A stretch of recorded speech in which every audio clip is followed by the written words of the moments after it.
Well, Cage, lots happening, of course, in sport. Now, let's start with the cricket first, shall we? Now, of course, the Aussies finally got that win over Sri Lanka. Exactly. The Aussie squad's supposed to be announced on the 15th of November. Now saying the squad may be bigger than first thought, maybe 15 plus members in the squad. Well, they're probably looking at conditions, I guess, at the Gabba. Having seen the game played last night, the one-dayer, there was plenty of bounce and plenty of life in the wicket there, General, that's for sure. So whether the selectors are sort of looking at, OK, we'll go up there with a larger squad, look what the conditions are like, weather conditions, pitch conditions. I'm not against a larger squad, but the final 11 will be very, very interesting. Will they stay with Hussey? Will they stay with North? Will they look at young Callum Ferguson? Hey, a lot of questions yet to be answered. Oh, Cage, how unlucky is Callum Ferguson? Well, he can't get a hit. He goes to India and it rains there, so he can't get on the paddock, gets picked, Unbelievable. and he just can't get a chance to establish himself. No, it's disappointing because... Sorry, he gets back here after the rain in India, of course. You'd like to see him get out there in the middle and have a hit. You can go to the nets as often as you like, but there's nothing better than getting into the middle where the action is and getting a bit of form. Look, he's in good touch, but he hasn't had a hit in the middle since making that magnificent 100. The other issue, of course, with the cricket is, why didn't Ponting play yesterday? He's captain of the one-day series.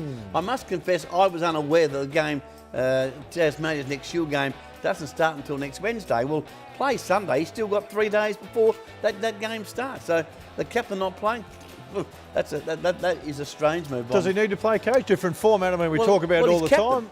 He's captain, and if you deke him about it, as much cricket as Ponting can get, surely the better. And for the life of me, I can't understand that. Well, they're working on the Callum Ferguson theory, Cage. He came back from India, he didn't play in the one day, and then had a magnificent 120 plus out there in the Shield game. So I might work the same for Ponting. Well, I think Callum's a bit different by virtue of the fact that he came back from that knee injury. Yes. And from India, it's a bit further than flying from wherever he flies, Brisbane to Tasmania.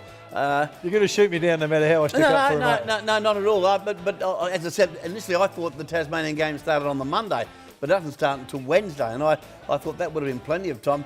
Had the game started on the Monday, but I said, well, OK, Ponting, go and prepare yourself for the 4-day game, but no, strange move that. All right, Mark Williams, Cage, up with the Greater Western Sydney. Flew out this morning, Monday, Tuesday, back on Wednesday. He'll get that job. The wife's gone as well, perhaps to have a look at what things are like up there. Well, that was always going to be on the cards, particularly having worked with Kevin Sheedy, good friends with Kevin Sheedy, premiership coach. I'm amazed that he hasn't already got a job.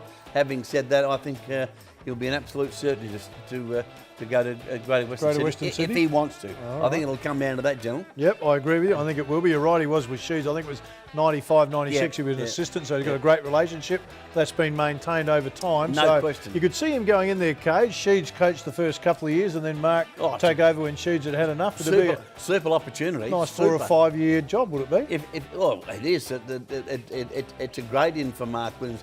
That's if him and Pauline, his wife, want to live in the Greater Western Sydney area. All right, the fantastic news for Adelaide United too, being taken over with a new consortium headed by Rob Gerrard, Greg Griffin involved, new CEO in there in Glenn Elliott. Great to see the South Australians getting behind United, Cage. Well, it's North Adelaide orientated. There's no doubt about that. Greg Griffin's a mad North Adelaide man. So is Rob Gerrard. So they've got Glenn Elliott, their CEO. It's an interesting move, that one. He's I don't know what experience Glenn Elliott has had in the world of soccer, that sort of footy. I'm not too sure. Certainly he's been with North Adelaide. But look, I think it's great overall that we've got a local consortium headed by that great man, Robert Gerrard, getting involved in our soccer. I think that is terrific. Yep, big move for Adelaide United, Cage. Sensational. We expect to see some changes, not so much on the field, I think, but things off the field that will eventually assist on the field. Well, let's hope long term we can see some great success for United and Rob Gerrard and his consortium. Be terrific.